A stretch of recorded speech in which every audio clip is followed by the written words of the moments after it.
Région d'Ara, à l'est d'Abidjan. Monsieur Timou est planteur de café depuis 15 ans. Il cultive du Robusta, l'un des 2 types de café les plus consommés au monde. Cette plante, c'est du café Robusta, le café le plus cultivé en Côte d'Ivoire, parce qu'il résiste plus aux aléas climatiques que les autres. Les fruits que vous voyez là, ce sont les cerises de café. Ces cerises de café seront récoltées d'ici quelques mois. Il faut en général entre 8 et 12 mois pour que les cerises soient bien mûres. Un café produit sans aucun pesticide, connu pour son goût corsé.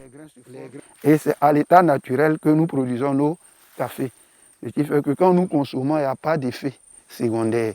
Le goût est doux parce que même le monde entier apprécie le café ivoirien. Donc, de toute façon, eux, ils le trouvent, c'est comme ça que nous le trouvons aussi. Le goût est très intéressant parce que c'est du bon café. Sur ce champ de 5 hectares, M. Timou produit en temps normal un peu moins de 2 tonnes pour un revenu annuel estimé à 1 million de francs CFA. Mais le café n'est pas la seule culture du planteur. Ce champ de café est mélangé de bananiers. Derrière, en bas, où se trouvent les arbres, c'est un champ de cacao. Aujourd'hui, il ne faut pas rester sur une seule culture. Il faut diversifier les cultures. Là, en cas de chute d'une culture, l'autre peut aussi te permettre d'avoir de l'argent. Le café fait vivre des millions de paysans en Côte d'Ivoire. Problème, sa production a considérablement chuté au cours des dernières années. De 400 000 tonnes dans les années 1970, le pays produit aujourd'hui à peine 100 000 tonnes de café par an. La Côte d'Ivoire se positionne aujourd'hui à la 3e place des pays producteurs de café en Afrique et 15e au niveau mondial. Là où certains pays enregistrent une production d'1 million de tonnes pour le Vietnam ou 700 000 tonnes pour l'Indonésie, la Côte d'Ivoire voit sa production décliner. Principale raison, un prix d'achat bas, l'émergence d'autres cultures d'exportation telles que la noix de cajou et une récolte une seule fois dans l'année. Pourtant, le café reste l'une des boissons les plus consommées au monde. Pour les acteurs de la filière en Côte d'Ivoire, 2 principaux défis. Booster la production, mais aussi s'assurer que le café produit est de bonne qualité pour conquérir le marché international.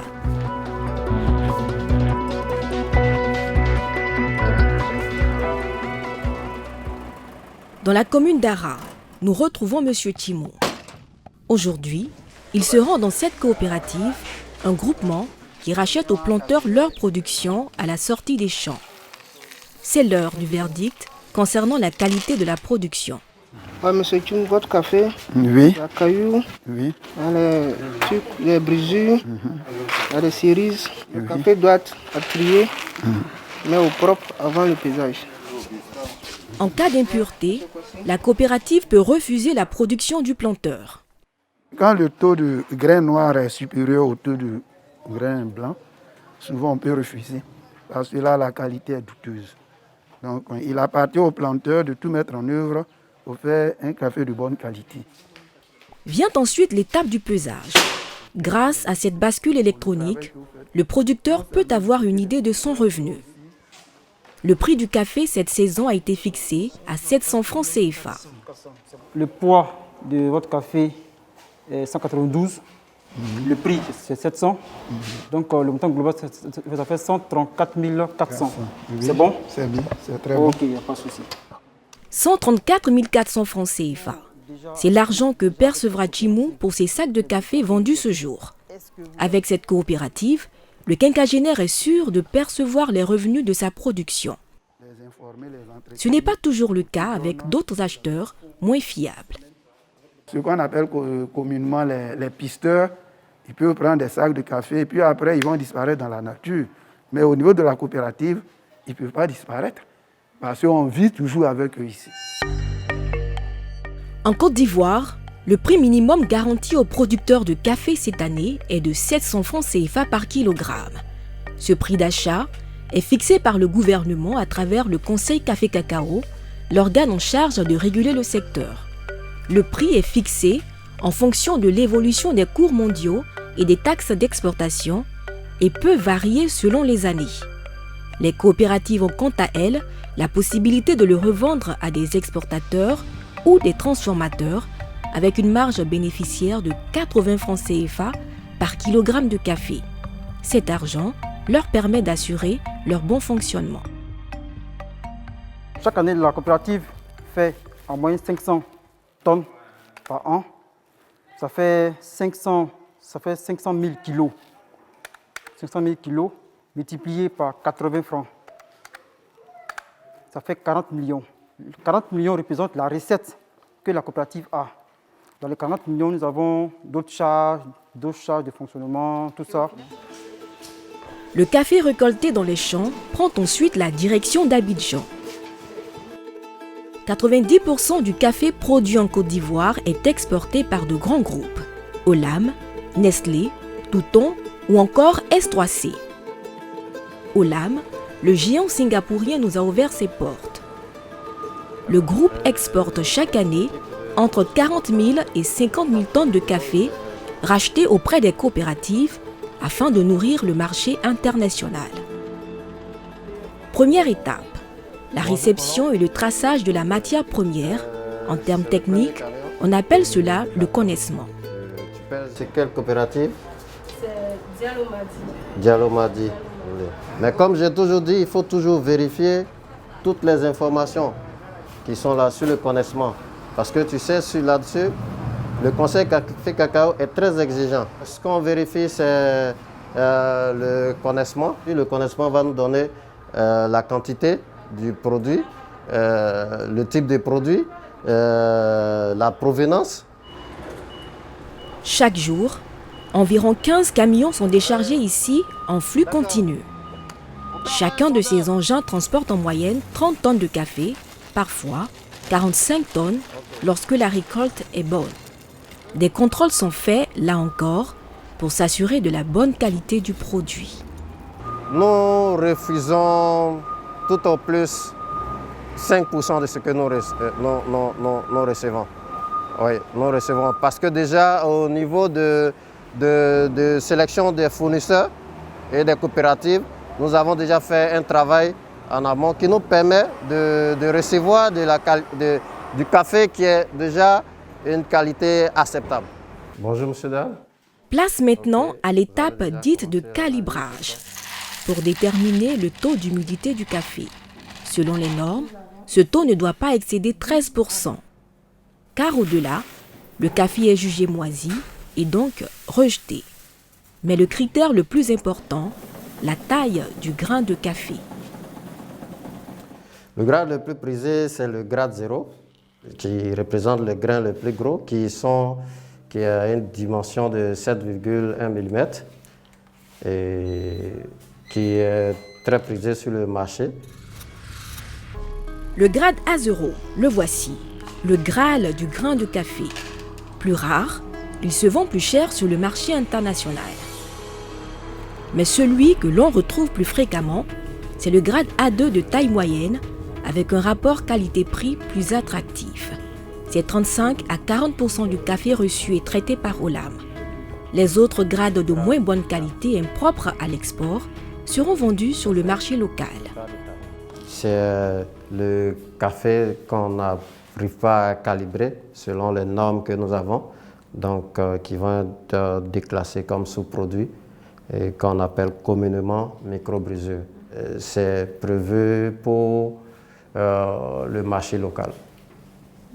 Oui, parce que nous n'avons pas l'autorisation d'exporter ça de la Côte d'Ivoire.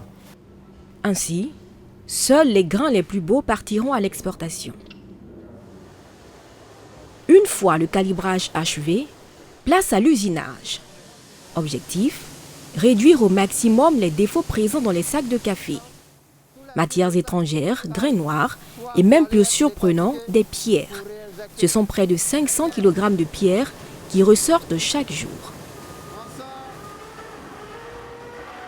Si l'essentiel du business de la firme singapourienne se trouve dans le cacao et l'anacarde, qui brassent de gros volumes, le café reste un marché important car très sollicité à l'international. Ces conteneurs en plein chargement prendront pour la plupart la route de l'Algérie. Le premier marché, c'est toujours l'Algérie pour nous, comme ils sont le consommateur fort des cafés ivoiriens. On exporte chacun entre 20 000 à 30 000 tonnes de café. Voici les principaux marchés d'exportation du café ivoirien. L'Algérie est le premier pays avec près de 50% de café exporté par an. Viennent ensuite l'Inde, 10%, plusieurs pays européens tels que l'Espagne, 7%, l'Italie, 5%, le Portugal, 3% et enfin les pays du Maghreb, le Maroc, 1% et la Tunisie, 1%. Pour faire la différence et gagner la bataille de l'exportation, les exportateurs font face à deux grands enjeux. La qualité et l'approvisionnement, car la matière première n'est pas toujours disponible. L'un des plus gros défis pour nous, c'est la qualité. Ce n'est pas facile d'obtenir un café de qualité. Il faut être très vigilant sur ce qu'on achète. On travaille avec différentes régions en Côte d'Ivoire qui produisent différents types de café. On regarde l'état de vieillissement des plantations. Par exemple, les régions montagneuses de Mans et de Biancouma sont les zones de production de café par excellence. Donc c'est là que tous les exportateurs se ruent pour obtenir la meilleure qualité.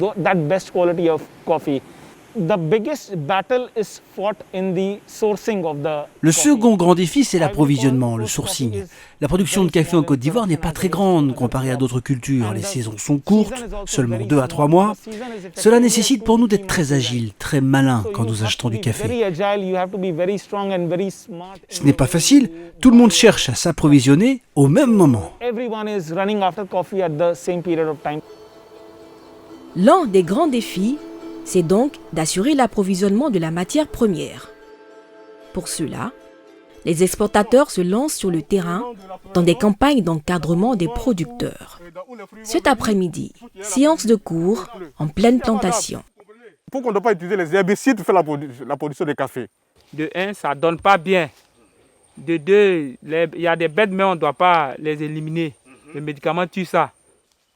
Derrière ce cours se cache en fait la bataille de l'approvisionnement. Il faut venir vers eux pour leur montrer de façon simple, de façon imagée, tout ce qui est technique agricole pour leur permettre d'accroître leur production. Et également aussi leur permettre d'augmenter leur rendement. Parce que le rendement du café en Côte d'Ivoire ici a tellement baissé qu'aujourd'hui la production est presque nulle. Selon lui, cette formation aux bonnes pratiques agricoles aurait eu un impact sur la production de ces planteurs 3 ans après le début de la formation. Le rendement qui était à 250 kg par hectare, aujourd'hui nous sommes à près de 700-800 kg à l'hectare. Près de 200 paysans dans la région d'Ara ont bénéficié de ces formations. Ils ont appris des techniques comme le récépage, qui consiste à aérer le caféier en coupant les mauvaises branches pour augmenter la production. Des techniques qui semblent n'avoir plus de secret pour cette productrice de 55 ans. Après avoir passé sa vie à cultiver des produits vivriers, elle s'est reconvertie dans le café il y a 2 ans. On a commencé l'année passée, mais ça commence à donner un peu. Jusqu'à si on a soit 1,5 hectare, je sais que ça va nous soulager. Tous ici croient au potentiel de la filière café, avec un espoir que la production retrouve ses niveaux d'antan quand la Côte d'Ivoire était le premier exportateur mondial de café. C'était il y a 40 ans.